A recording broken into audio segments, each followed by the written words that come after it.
잃어버린 은혜를 찾아서라는 제목으로 하나님 말씀 증거하도록 하겠습니다. 사역을 하다 보니까요, 이렇게 아픈 분들을 자주 보게 되거든요. 그래서 이 중환자실에서 나온 분들의 이야기를 자주 듣습니다. 그런데 여러분, 공통점이 있더라고요. 사경을 헤매던 그 밤에 그분들은 항상 하나님께 기도했다라는 거예요. 하나님, 한 번만 살려주시면 이제는 남은 인생을 정말 다르게 살겠습니다. 오직 하나님만 바라보며 살겠습니다. 이렇게 간절하게 기도를 드렸다는 거예요. 눈물로 진심으로 드리는 기도였습니다. 그런데 여러분, 참 신기하게도요, 병이 다 낫고 퇴원하고 한 석 달쯤 지나면 다시 그 예전의 사람으로 돌아가 버린다는 거예요. 은혜를 받기 그 이전의 삶으로 너무 쉽게 돌아가 버리더라. 은혜를 기억하고 지키며 살아가는 것이 참 쉽지 않다. 이렇게 고백하는 것들을 가끔 듣게 됩니다. 여러분, 몸은 나았어요. 응답은 받았습니다. 그런데 그날 그 밤 그 감격은 어디로 갔는가 하는 것입니다. 이 질문 앞에요, 저도 당당할 수 없죠.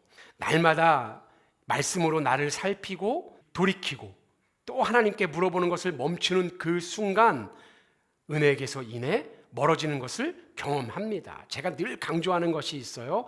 우리의 은혜는 얼마나 간다고요? 하루를 못 갑니다. 날마다 말씀으로 채우지 못하면 건너뛰는 그 다음 날은 은혜와 상관없는 사람처럼 살아가 버리는 우리의 그 망각이 참으로도 서글프지만 또 우리 삶의 현실인 것 같습니다. 우리는 왜 이렇게 은혜를 쉽게 잊어버리며 살아가는 것일까? 생각해 보면요, 우리의 간절함이요, 늘 문제의 해결에만 머물러 있기 때문은 아닌가 하는 생각이 들더라고요. 하나님의 그 전능하심으로 나의 문제를 해결해 주실 거야. 참 좋은 믿음입니다. 하나님의 능력이 있으시니까 나의 문제를 다 해결해 주시고 나의 그 질병을 치유해 주실 거야. 그런데 여러분, 우리의 신앙이 항상 여기에만 머물러 있어요. 그 문제가 해결되니까 더 이상 하나님을 찾을 필요가 없는 신앙에 머무르게 된다는 것입니다. 그러다 문제를 만나면 어떻게 합니까? 또 그 문제를 위해서, 해결을 위해서 기도합니다. 왜요? 이전에 그렇게 해결받은 경험이 있거든요. 해결되면 또 이전의 삶으로 돌아가는 것을 반복하며 살아가는 것이죠. 그런데 여러분, 하나님은 저와 여러분을 부르신 이유가 우리의 삶의 문제를 해결해 주시기 위해서 우리를 부르신 것이 아니다라는 것을 우리는 기억해야 합니다. 그 모든 과정 가운데 우리에게서 받으시기를 원하는 하나님의 마음은요, 그 고백은요, 하나님은 하나님이십니다라는 고백인 줄 여러분 믿으시기 바랍니다. 하나님이 나의 피난처 되시고 하나님이 나의 주님 되시고 하나님만이 참된 예배를 받으실 분이십니다. 하나님이 내 인생의 전부입니다라는 그 고백을 우리로 하여금 받으시기 위해서 우리 인생 가운데 때로는 어려움과 문제를 던져주시고 그것을 해결해 주신다. 나의 입술로 하나님을 영광을 늘 찬송하면서요, 좋을 때에도 안 좋을 때에도 하나님만 의지하는 신앙으로 자라나는 것, 그것이 하나님이 우리에게 바라시는, 받으시길 원하는 예배인 줄 여러분 또한 믿으시기 바랍니다. 우리를 먼저 부르신 이유가 그것이다라는 것이에요. 지난 시간에 우리는요, 나병에서 고침받은 나아만의 이야기를 함께 나눴습니다. 오늘은 그 이후의 이야기를 함께 나누기를 원합니다. 은혜를 받은 나아만이 무엇을 했는가? 그리고 그 기적의 연장 한복판에서 하나님과 늘 동행하며 살아갔던 사람, 그런데 그 은혜를 너무 당연하게 여긴 사람, 그래서 그 은혜를 잃어버린 채 살아간 은혜에 무감각해진 한 사람의 이야기를 통해서 오늘 우리의 신앙은 어떠한가 점검해 보려고 합니다. 나아만은요, 요단강에서 몸을 7번 씻으라는 그 엘리사의 말에 순종했습니다. 그리고 어린아이와 사이가 같이 깨끗함을 입었어요. 그리고 나아만은 엘리사에게 나아가 고백하죠. 나아만이 모든 군대와 함께 하나님의 사람에게로 돌아와서 그의 앞에 서서 이르되 내가 이제 이스라엘 외에는 온 천하의 신이 없는 줄을 아나이다. 아주 엄청난 고백을 드립니다. 정말 작은 순종으로 인해서 그는 자신의 삶을 올가매고 있던, 그리고 자신의 생명을 갉아먹고 있던 나병이 치유되는 은혜를 누렸을 뿐만 아니라 그와 함께한 모든 자들이 하나님의 영광을 보게 되었다는 것입니다. 이제 나아만은 엘리사를 찾아가 많은 예물을 드리기를 원했죠. 그런데 엘리사는 그 모든 것을 거절합니다. 그런데 여러분, 그 자리에서요, 나아만이 뜻밖의 부탁을 합니다. 17절인데요. 청하건대 노새 2마리의 실을 흙을 당신의 종에게 주소서라고 부탁을 하는 거예요. 당시의 신관은요, 그 지역을 관장하는 신이 있다고 믿었습니다. 그리고 그 신은요, 그 땅을 벗어나지 못한다는 믿음이 있었어요. 그러니까 이스라엘은 이스라엘을 지키는 하나님이라는 신이 있고, 아람에 가면 아람을 지키는 그 신이 따로 있다. 서로 간섭하거나 역사하지 못한다. 이렇게 믿었습니다. 그것이 당시 고대 사회의 신관이었습니다. 그러니까 나아만의 이 부탁은요, 이스라엘 밖에서도 하나님의 역사 가운데 내가 머물기를 원합니다. 그 은혜 가운데 머물기를 원합니다. 그 은혜를 기억하겠습니다. 그리고 예배하며 살아가겠습니다. 라는 의지의 표현입니다. 나아만의 감사가 얼마나 큰지, 그리고 나아만이 하나님을 얼마나 사랑하게 되었는지를 우리로 하여금 알게 해주는 장면입니다. 여러분, 생각해 보세요. 그는 곧 자신의 고향, 자신이 원래 살아가던 삶의 자리로 돌아가야 됩니다. 당시 시리아는요, 림몬은 천둥의 신이에요. 그러니까 인생의 가장 중요한 농사를 관장하는 신이다라고 볼 수 있습니다. 비를 내려서 풍년을 주고요, 또 전쟁에서 이기게 해주는 신이었습니다. 나아만은 이제 돌아가면요, 나는 그 신을 믿고 싶지 않아요. 그런데 내 삶의 자리가 왕의 옆에서 그 신에게 축복을 비는 제사를 드리며 살아가는 그 자리에 내가 서야 합니다. 그 땅에는 무엇이 없어요? 예배당도 없습니다. 선지자도 없고 하나님께 받은 은혜를 함께 나눌 공동체도 없습니다. 그 흙은 그가 일상의 자리에서 하나님을 잊지 않고 살아가리라 다짐할 수 있는 작은 믿음의 상징, 작은 제단이었다라는 거예요. 여러분, 더 쉽게 말하면요, 요단강에서의 그 감격을 삶의 자리인 다메섹의 일상까지도 끌고 가려는 몸부림이었다입니다. 나아만은 여기서 멈추지 않고 엘리사에게요, 지금 자신이 처한 상황과 고민을 솔직하게 털어놓는데요, 우리 18절을 함께 다시 한번 고백해 보겠습니다. 함께 읽겠습니다. 시작. 오직 한 가지 일이 있사오니 곧 내 주인께서 림몬의 신당에 들어가 거기서 경배하며 그가 내 손을 의지함이며 내가 림몬의 신당에 몸을 굽히오니 내가 림몬의 신당에서 몸을 굽힐 때에 여호와께서 이 일에 대하여 당신의 종을 용서하시기를 원하나이다 하니. 여러분, 무엇을 고민하고 있습니까? 은혜를 받은 자리가 아니라 삶의 자리에서도 나는 하나님의 사람으로 살아가고 싶습니다. 그런데 내가 처한 상황이 그렇게 쉽지 않습니다. 솔직한 고백 아닙니까? 완벽한 신앙의 모습이 아니에요. 그는 여전히 왕의 옆에서 이방 신전에 들어가야 하는 삶의 자리에 있습니다. 신앙과 현실살이에 그 모든 신앙이 완전히 정립되거나 정리되지 않은 상태예요. 여전히 씨름하며 살아가야 합니다. 그런데 여러분, 그가 택한 그 태도를 오늘 우리가 한번 주목해 봐야 합니다. 그는 이 갈등을 숨기지 않아요. 애매하게 넘어가지도 않습니다. 정직하게 하나님 앞에 가지고 나왔다라는 거예요. 여러분, 여러분에게 이러한 진지함이 있습니까? 오늘 저와 여러분에게 하나님이 주시는 질문이에요. 우리에게 이 나아만과 같은 진지한 신앙이 자리하고 있습니까? 그런 고민이 우리의 삶 가운데 있습니까? 하는 것입니다. 여러분, 이 진지함이라는 질문은요, 너 하루에 성경 몇 장 읽어? 기도를 얼마나 해? 여러분, 이런 질문이 아닙니다. 삶의 자리에 서는 그 순간순간 하나님이 우리에게 베푸신 그 은혜를 지키려고 얼마나 노력하며 살아가십니까? 관계 속에서, 상황 속에서 하나님의 사람으로 하나님의 이름을 붙들고 살아가려고 노력하고 계십니까? 그 진지한 신앙이 여러분 가운데 있습니까? 그 은혜를 얼마나 기억하고 적용하며 살아가십니까? 어려움의 순간순간마다 세상의 방법이 먼저 생각나는 것이 아니라 하나님의 뜻을 먼저 구하고 그 안에서 나의 마음과 하나님의 뜻을 비춰보고 수정하고 적용해가며 애쓰며 살아내고 계십니까? 라는 질문입니다. 여러분 안에 그런 진지함이 자리 잡고 계십니까? 여기서 여러분, 이 나아만의 고백 속에서 반복되는 단어가 있어요. 종이라는 에베드라는 단어입니다. 나아만은요 17절, 15절, 18절에서 연달아 당신의 종이라고 부릅니다. 아람의 군대를 지휘하던 그가 이제는 스스로 엘리사에게 나는 당신의 종입니다, 나는 하나님의 종입니다 라고 고백한다라는 거예요. 나를 스스로 낮춰서 종이라고 부르고 있습니다. 여러분, 이것은요 지위의 변화가 아니라 정체성이 변화되었다라는 거예요. 내가 왕되어서 살아가던 세상이 아니라 내가 이제 하나님의 한없는 은혜를 누렸으니 나는 하나님의 사람입니다 라는 고백이에요. 내 맘대로 내 뜻대로 살아갔었는데 이제는 주님의 종이니까 누구의 눈치를 보며 살아가겠다는 거예요. 하나님의 말씀에 비춰서 하나님의 눈치를 보면서 살아가는 사람이 되겠다, 하나님의 뜻을 구하며 살아가는 사람입니다 라는 고백이 여러 번 그의 입술을 통해서 고백되어졌다는 거죠. 하나님 그 은혜를 만난 사람은요 결국 자기를 부르는 그 이름이 바뀐다라는 거예요.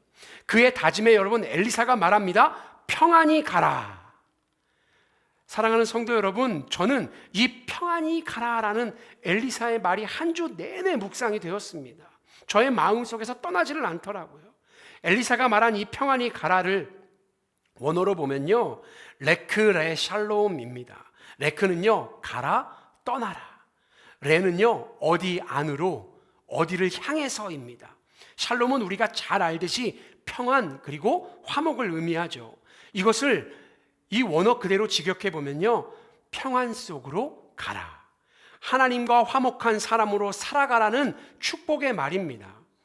엘리사는 이제 하나님만 예배하고 하나님만 바라보며 살아가겠습니다 라고 고백하는 그 나아만, 그리고 이제 살아내야 할 그 삶의 자리에서의 실제적인 고민을 가지고 나온 이 나아만에게요, 야 너 임마 금방 그렇게 고백하더니 야 목숨을 걸고 그곳에서 예배하지 마, 그 장군의 자리도 다 버리고 너 차라리 이스라엘로 이주 와서 여기서 살아가, 이렇게 다그치지 않았다라는 거예요. 이제 막 믿음을 갖게 된 나아만을요 하나님께 맡겨드리며 너의 삶 속에서 네가 할 수만 있는 대로 은혜를 기억하고 구원받은 자답게 살아가기를 원한다. 너의 그 애씀 속에 하나님이 샬롬으로, 평안으로, 화목으로 함께 하실 거야 라고 그렇게 선포해 주었다라는 것입니다.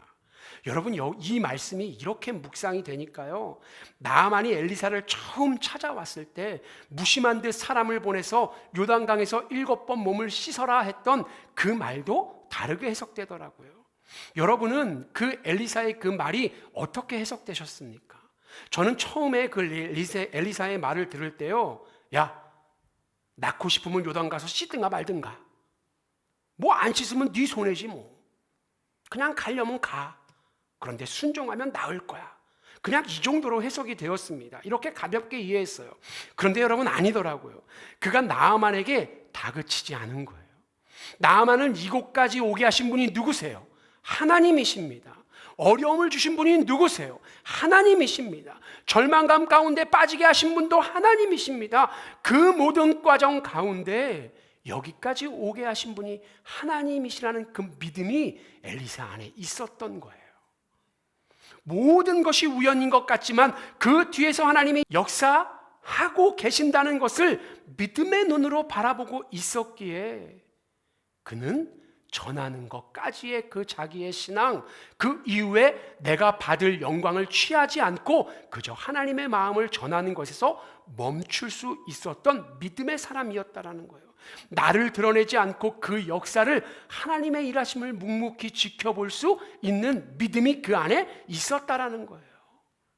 그가 스스로 깨닫고 순종해서 돌아와야만 진짜 하나님의 사람으로 세워질 수 있었던 것을 그는 믿고 또 알았기 때문입니다.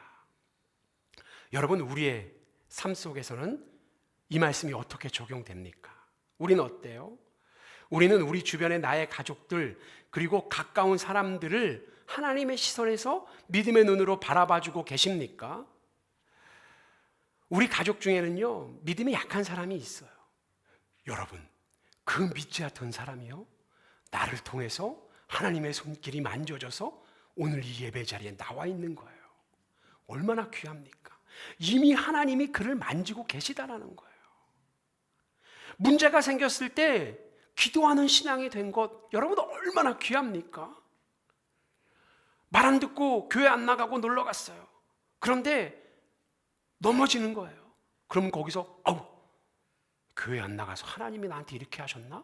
여러분, 이렇게 생각하는 게 얼마나 귀한 신앙입니까? 이미 잘하고 있다라는 거예요. 그 안에서 하나님이 역사하고 계시고 만지고 있다라는 거예요. 약한 믿음이지만 얼마나 귀합니까? 여러분, 우리도 그런 마음으로 우리 주변에 있는 사람들을 바라봐야 한다는 거예요. 그의 삶에 역사하시고 만지고 계시다는 그 증거를 바라보면서 우리도 믿음의 눈으로 약한 사람들을 바라봐줘야 합니다. 때로는 저러면 안 되는데 안타까운 마음이 들기도 하죠. 그리고 연약하고 날마다 무너지고 세상의 모습을 보일 때마다 실망감이 들기도 합니다.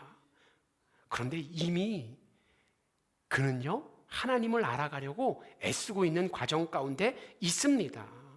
그리고 다시는 그러지 말자 다짐하지만 또 넘어진 것 뿐이에요. 그러면 어쩌면 돼요? 다시 일어서면 됩니다. 너 그런 식으로 하면 하나님이 사랑하겠어? 야, 하나님만 못해.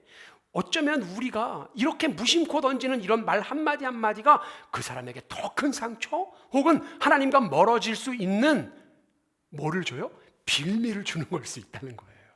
그래서 우리는 늘 믿음의 말, 사랑의 말을 해야 합니다. 어떤 이의 모습이 너무 소극적이고 답답해 보일지라도 우리가 기억해야 할 것은요, 기도보다 더 큰 역사는 없다라는 거예요. 이제는 그들을 다그치는 자가 아니라 어떤 자요? 평안을 빌어주는 자가 되리라. 우리가 오늘 이렇게 다짐하는 시간 되기를 소망합니다. 너의 애씀이 참 아름답다. 잘하고 있어. 하나님께서 너의 믿음을 자라나게 하실 거야. 앞으로 매 순간 모든 선택 가운데 하나님이 먼저 생각나기를 내가 너의 영혼을 위해서 기도해 줄게. 격려하고 위로할 수 있는 저와 여러분이 되기를 주님의 이름으로 소망합니다. 우리는 무엇하면 돼요? 하나님의 만지심을 기대하며 그저 그 영혼을 놓고 기도하면 돼요. 그러면 반드시 이루어 주실 줄 믿습니다. 나아만이 몸부림치면서 흙을 노새에 싣고 돌아가고 있을 때 그 현장에 또 한 사람이 등장합니다. 엘리사의 사환 게하시예요. 그는 날마다 엘리사 곁에 있었어요. 하나님의 능력이 나타나는 현장마다 누구보다 가까이 있었습니다. 수넴 여인이 살아나는 것도 그는 목격했고요. 도끼가 떠오르는 것도 그는 보았고요. 오늘 나아만의 나병이 치유되는 놀라운 사건도 그는 두 눈으로 목격한 사람입니다.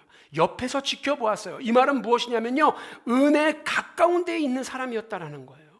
그런 그가 하나님의 은혜를 경험하고 감격을 가지고 다짐하는, 그렇게 떠나가는 나아만을 보며 게하시는요, 여러분 이렇게 생각해요.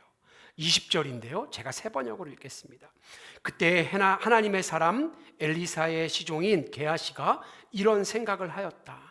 나의 주인께서는 이 시리아 사람 나아만이 가져와 손수 바친 것을 받지 않으셨구나. 주님께서 살아계심을 두고 맹세하지만 내가 그를 뒤쫓아가서 무엇이든 좀 얻어와야 하겠다. 그는 마치 자신이 대단하고 거룩한 사명이 있는 것처럼 하나님의 이름까지 들먹이면서 나아만을 쫓아갑니다. 그런데 여러분, 그의 마음 가운데는요, 사실 합리적인 그런 고민들이 있었습니다. 왜냐하면요, 당시에 북이스라엘에서 엘리사와 게하시가 하던 사역들이 굉장히 많았어요. 이 선지자들도 키워야 했고요. 그들만을 바라보면 살아가는 사람들이 있었습니다. 그런데 문제는 엘리사는 하나님의 역사를 바라보았고 게하시는 내 삶의 어려움을 더 크게 보았다는 거예요. 열왕기하 5장 22절을 보니까 게하시가 이제 나아만을 쫓아가서 이렇게 이야기합니다. 내 주인이 청하건대 은 1달란트와 옷 2벌을 주소서. 여러분, 정말 엘리사가 그렇게 시켰습니까? 아니요, 거짓말입니다. 엘리사가 시킨 일이 아니었죠. 그럼에도 나아만은요, 기쁘게 2배로 더해서 그에게 줍니다. 게하시는 신이 나서 돌아와요. 그리고 그것을 감춰둡니다. 아무 일이 없었다는 듯이 여러분 엘리사 앞에 섭니다. 엘리사가 물어보는 거예요. 게하시야, 내가 어디서 오느냐? 그렇게 묻습니다. 그러자 그는 또다시 한번 거짓말을 해요.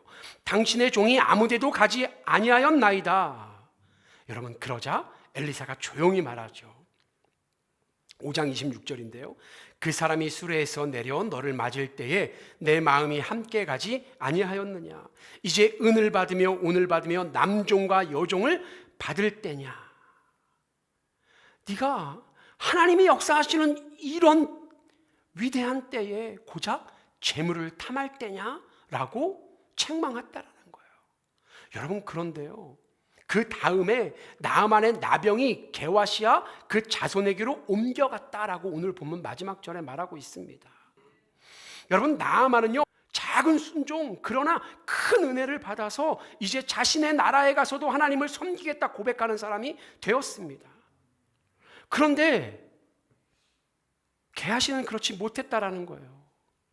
늘 은혜 곁에 머물러 있었지만 그 은혜를 너무 당연한 듯이 살아갔습니다. 그래서 그 질병이 하나님의 사람에게로 옮겨간 거예요. 여러분, 이것이 얼마나 아이러니합니까? 병을 가지고 온 이방인은 나음을 얻고 하나님을 찬양하며 돌아가는데 매일 치유의 은혜를 지켜본 하나님의 사람은 그 병을 오히려 뒤집어 썼다라는 거예요. 여러분, 저는 이 대목을 읽을 때마다 등골이 서늘합니다. 날마다 하나님의 말씀을 준비해요. 날마다 기도의 자리에 섭니다. 날마다 은혜가 임하는 최전선에 서 있는 목회자인데 여러분, 때때로 뒤돌아보면요, 그 은혜가 내 안에서 무뎌져 있을 때가 있더라고요. 매일 응급실에서 생명을 다루는 의료진이 어느 순간 생명의 무게에 무감각해지는 것처럼 매일 거룩을 다루는 사람에게도 여러분, 거룩함이 무뎌지는 그 순간이요, 때때로 찾아온다라는 거예요. 은혜가 무뎌지고 거룩이 무뎌지면요, 어김없이 찾아오는 것이 있는데요, 교만입니다. 내 영광이라는 교만. 여러분, 오늘날에도 얼마나 많은 목회자들이 여기 걸려 넘어집니까? 하나님의 은혜로 시작했는데 그 안에서 내가 받을 것들이 보이는 거예요. 그 교만으로 인해서 여러분, 무너지는 교회들이 참 많이 있습니다. 오늘 게하시가요, 바로 그 지점에 서 있던 사람이에요. 익숙함에 의해서 그 감격이 잠식돼 버린 거죠. 오늘은 이 장면을 통해서, 우리는 이 장면을 통해서 한 사람이 떠올라요. 3년이 넘도록 예수님과 함께 먹고 함께 걷고 함께 밤을 지새며 은혜를 나눴던 사람, 심지어 그는요, 제자들의 돈주머니를 맡을 만큼 신뢰받던 자리에 있던 사람, 그러나 고작 은 30에 그 은혜를 모두 팔아넘겨버린 사람, 누구입니까? 가룟 유다입니다. 은혜에 가장 가까운 자리에 있었던 사람이 가장 값싸게 은혜를 팔아버리는 사람이 될 수 있다라는 거죠. 게하시가 은 한 달란트에 나아만의 은혜를 훔쳤듯이 유다는 은 30에 예수님을 팔아넘겨버렸습니다. 그런데 여러분, 그 두 사람이요, 특별히 악한 사람이어서 그렇게 행동한 것이 아니었다라는 거예요. 둘 다 은혜의 심장부에 있던 사람입니다. 이것이 우리에게 주는 경고는 무엇인가? 은혜의 자리에 오래 머물러 있는 것이 은혜를 아는 것은 아니다라는 거예요. 나아만과 게하시, 이 두 사람의 차이는요, 재능이나 지식이나 신앙의 연차에 있지 않았습니다. 심지어 나아만은요, 이스라엘 밖에서 온 이방인이었고 게하시는요, 하나님의 사람 엘리사 그 곁을 지키던 사환이었어요. 조건으로만 본다면 게하시가 훨씬 유리한 데 있지 않습니까? 모세의 뒤를 이은 사람이 그의 수종들던 여호수아였습니다. 그러니까 게하시는요, 엘리사의 대를 이어서 영적인 거장으로 성장할 수 있었던 사람이었다라는 거예요. 게하시는 은혜의 현장에 있었지만 그 감격이 삶으로 이어지지 못했기에 여러분, 저주받은 사람이 되었습니다. 익숙함에 감사를 대신했고 결국 그 익숙함이 탐욕으로 변질되었습니다. 그러나 나아만은 은혜를 받은 그 감격을요, 어디로 옮겨갔어요? 나의 삶의 자리로 옮겨가기 위해서 애썼습니다. 고민했습니다. 그리고 실천했다라는 거예요. 나귀의 흙을 싣고 정직하게 씨름했고 자신을 종이라는 그 낮은 자리까지 스스로 낮췄습니다. 여러분, 무엇이 다릅니까? 이 둘의 차이가 무엇이 있을까요? 시편 기자는요, 자신의 영혼에게 여러분 이렇게 명령하거든요. 시편 103편 2절인데요. 우리가 한번 함께 고백해 보겠습니다. 시작. 내 영혼아.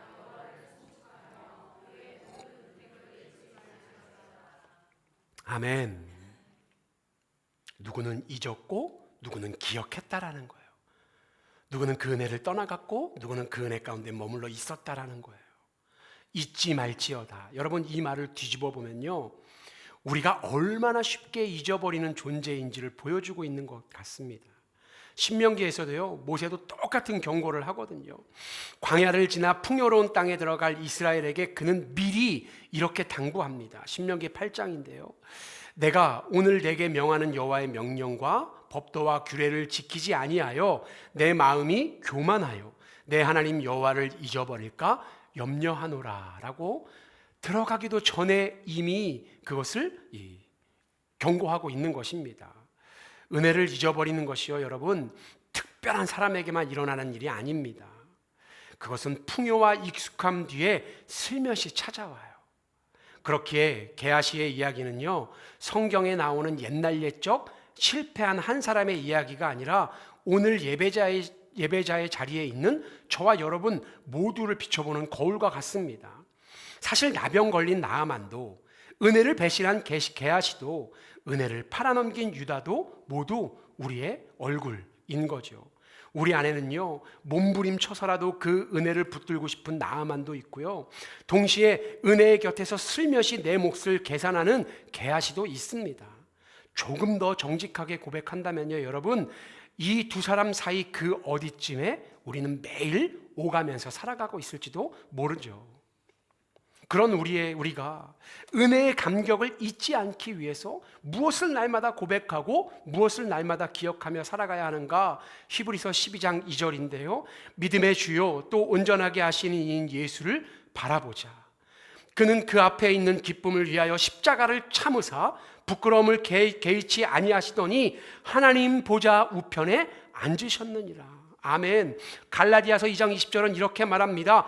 내가 그리스도와 함께 십자가에 못 박혔나니 그런즉 이제는 내가 사는 것이 아니요 오직 내 안에 그리스도께서 사시는 것이라. 여러분, 주님이 나를 위해 죽으셨고 삶의 자리에서 그것을 그리스도의 모습으로 늘 표현하며 살아가리라 다짐하는 것.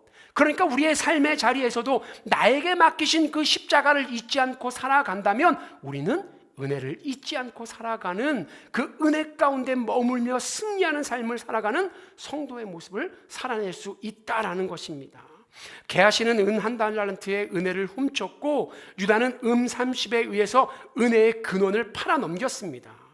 그런데 여러분, 예수님은요, 그 모든 자를 위해서 십자가에 달려 죽으셨다는 거예요.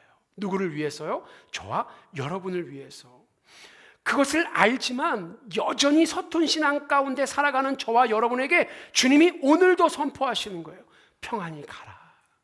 너의 그 애씀 가운데, 너의 그 무너짐 가운데, 그러나 다시 일어서려고 하는 너의 그 회개 가운데 내가 늘 화목으로 평안으로 함께 할 거야. 이것이 오늘 저와 여러분에게 주시는 주님의 은혜임을 여러분 믿으시기 바랍니다. 여러분, 고린도후서 5장 17절은 이렇게 고백해요.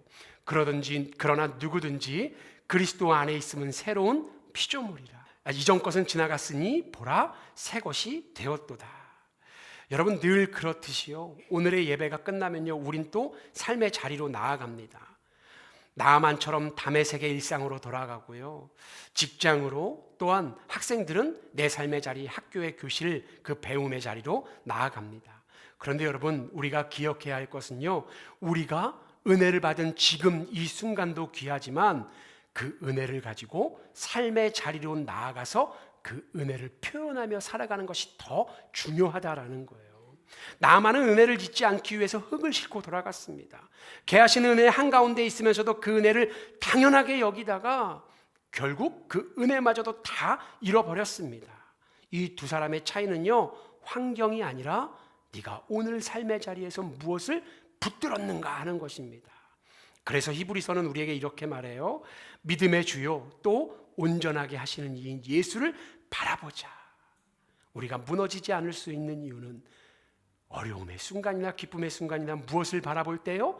예수님을 바라볼 때, 그 십자가를 바라볼 때 그것만이 우리를 살게 하는 줄 여러분 또한 믿으시기 바랍니다. 은혜를 지키는 것은요, 그 힘은 우리의 결심이 아니에요. 믿음으로 살아가는 그 애씀 속에서 드러나는 십자가의 능력이 오늘도 우리를 그리스도인으로 살게 합니다. 은혜 가운데 머물게 합니다. 내가 얼마나 하나님을 사랑하는지가 아니라 하나님께서 나를 얼마나 사랑했는지를 기억하는 거예요. 십자가를 잊으면 은혜도 희미해지고, 은혜가 희미해지면요, 어느새 그 은혜 앞에서 나의 유익을 계산하는 사람이 됩니다. 그러니 오늘도 우리가 십자가를 바라봄으로, 그 십자가를 놓지 않음으로 승리하며 살아갈 수 있다, 이렇게 고백하며 날마다 은혜 가운데 나아만처럼 우리를 하나님의 종입니다, 그 낮추는 자리까지 내려가 하나님의 은혜 가운데 머물며 살아가는 다짐되어지는 저와 여러분 되기를 소망합니다. 그렇게 우리가 고백할 때 주님이 우리에게 뭐라고 말씀하세요? 우리 다 같이 한번 고백했으면 좋겠습니다. 평안 속으로 가라. 우리 다 함께 고백해 봅시다. 시작. 평안 속으로 가라. 오늘 저와 여러분에게 주시는 하나님의 위로인 줄 믿습니다. 이제 우리가 삶의 자리에서 기쁠 때에도 또 어려울 때에도 받은 은혜를 잊지 않고 십자가를 바라보며 살아가는 저와 여러분이 되기를 주님의 이름으로 축원합니다. 아멘. 우리에게 들려진 말씀 생각하며 우리가 함께 찬양 고백하기를 원합니다. 보소서 주님이라는 찬양인데요, 주님 마음 내게 주소서라는 찬양입니다. 주님, 우린 날마다 무너집니다. 그러나 그 무너짐의 자리에서도 나와 함께 하시며 함께 신음하시고 또다시 일어날 힘을 주시는 주님의 그 능력을 이 시간 바라보기를 원합니다. 나를 새롭게 하여 주옵소서. 주님 마음을 품고 삶의 자리에서 고백하며 살아가 다른 이들에게도 복음을 전하는 그 복된 소식의 자리에 내가 있게 하여 주옵소서. 때때로 무너지는 그 삶의 자리에서도 주님이 나에게 베푸신 그 증거를 붙들고 오늘도 주님 안에서 살아가 승리하는, 하나님께 영광 돌리는 그 애씀, 진지한 신앙이 우리 안에 있게 하여 주옵소서. 우리가 이 고백을 담아서 주님 마음 내게 주소서 함께 고백하겠습니다. 함께 찬양합니다.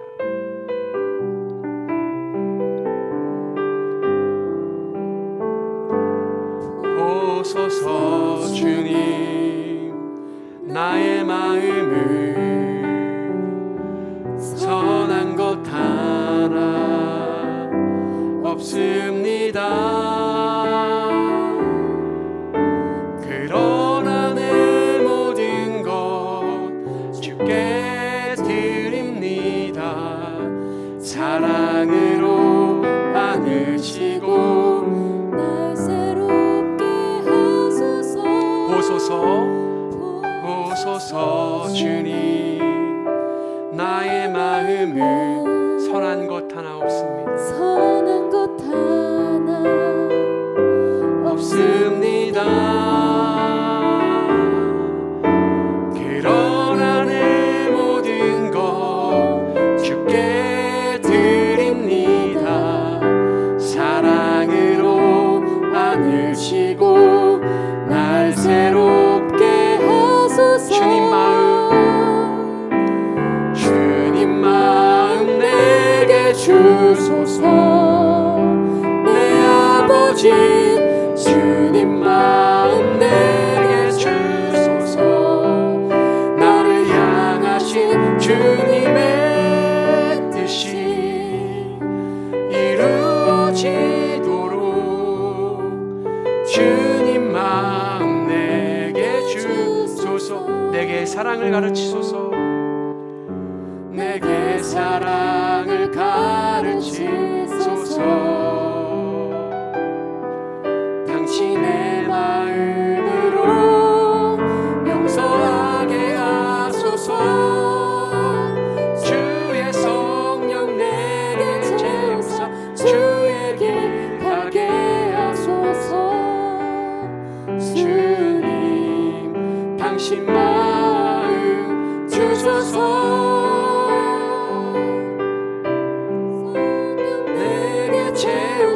주의 길 가게 하소서. 주님,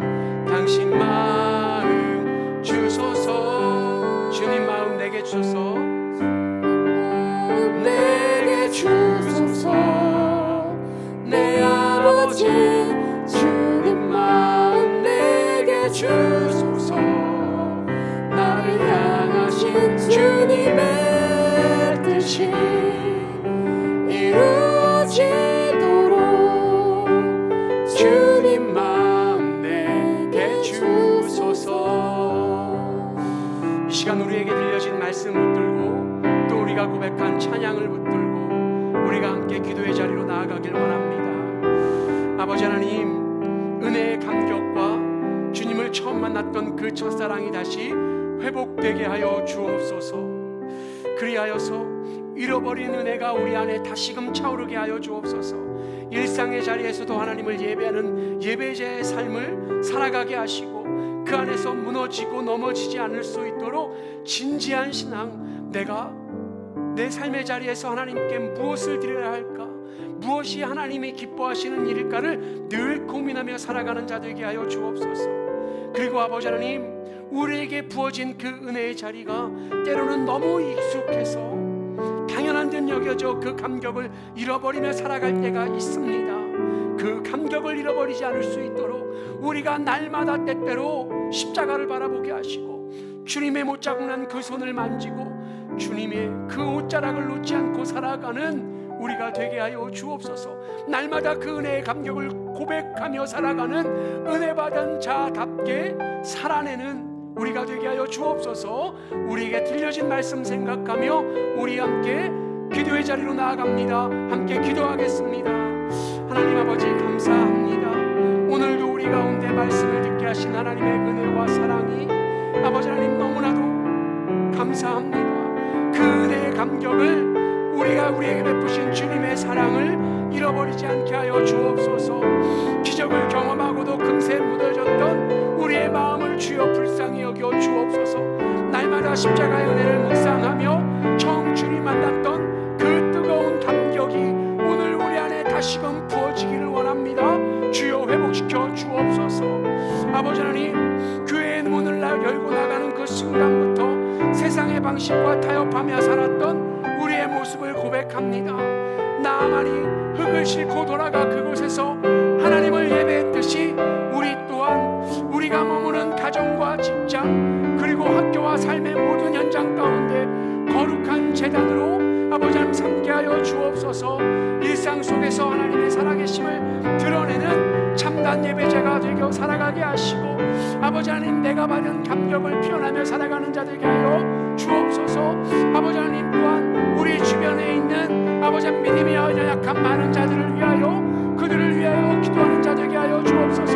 그들의 믿음을 정죄하고 다그치는 신앙이 아니라 이미 역사하고 이미 아버지 하나님 하나님의 뜻을 이루고 계신 하나님의 그 일하심을 우리가 믿음의 눈으로 바라보며 그들에게 평안히 가라 아버지 하나님 칭찬하고 위로하고 또한 아버지 하나님 나눌 수 있는 그 믿음의 눈으로 우리가 그들을 바라보게 하여 주옵소서. 믿음이 연약한 자를 위하여 우리가 아버지 하나님 교만한 눈으로 바라보는 것이 아니라 그님이 자라나게 하실 그 하나님의 은혜를 경험하며 우리가 아버지 하나님 잊지 않고 기억하고 믿으며 그들에게도 하나님의 평안이 함께하기를 그 무너짐의 순간순간마다 하나님을 향해 나아가는 이정표가 되기를 아버지 하나님 믿음의 눈으로 바라보며 그 은혜를 사모하며 기도하며 위로할 수 있는 자가 우리가 되게 하여 주옵소서.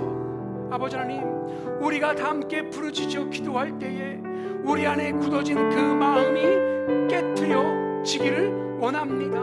다시금 하나님의 은혜를 사모하는 그 마음이 우리 안에 차오르게 하여 주시어서 잃어버린 은혜를 되찾아 다시금 구원의 기쁨만으로도 나의 모든 것 다 드리며 하나님만 높이며 살아가겠습니다 고백할 수 있는 그 첫사랑의 은혜를 회복되게 하시고 더 나아가 구원받을 만한 다시 오실 예수 그리스도를 기쁨으로 기다릴 수 있는 우리의 신앙 되게 하여 주옵소서. 사랑과 은혜가 풍성하신 아버지 하나님, 이 시간 나아만과 게하시라는 거울을 통해 우리의 무뎌진 마음과 연약한 신앙을 비추어 보게 하시니 감사합니다. 주님, 우리는 입술로는 은혜를 말하면서도 정작 삶의 자리에서는 문제 해결만을 구하며 하나님을 우리의 필요를 채우는 도구로 전락시키곤 했습니다. 익숙함이라는 이름으로 은혜의 감격을 잃어버리고 은혜의 최전선에 있으면서도 게하시처럼 내 몫을 챙기려 했던 우리의 완악함이 있었습니다. 이 시간 주여 회개하오니 용서하여 주옵소서. 우리에게 다시 믿음의 눈을 허락하여 주시기를 원합니다. 우연한 것 같았던 우리 일상 속에서도 하나님의 치밀한 섭리가 있음을 보게 하시고, 나만이 흙을 노새에 싣고 다메섹으로 돌아갔던 것처럼 우리 또한 예배의 감격이 삶의 현장까지 끌고 가기를 원합니다. 우리가 머무는 일상이 치열한 영적 전쟁터일지라도 그것이 하나님을 예배하는 작은 제단이 되게 하여 주옵소서. 때때로 넘어지고 연약하여 무너질지라도 평안히 가라 말씀하시는 주님의 위로를 의지하여 다시금 하나님을 향해 돌이키는 참된 예배자가 되게 하여 주옵소서. 은이나 금으로도 살 수 없는 보배로운 피로 우리를 사신 예수 그리스도의 사랑을 기억하며 다가올 한 주간도 우리가 서 있는 그곳에서 하나님의 살아계심을 증거하며 살아가게 하여 주옵소서. 우리의 삶 자체가 복음이 되기를 소망하오며 우리를 구원하신 우리 주 예수 그리스도의 이름으로 간절히 기도하옵나이다. 아멘.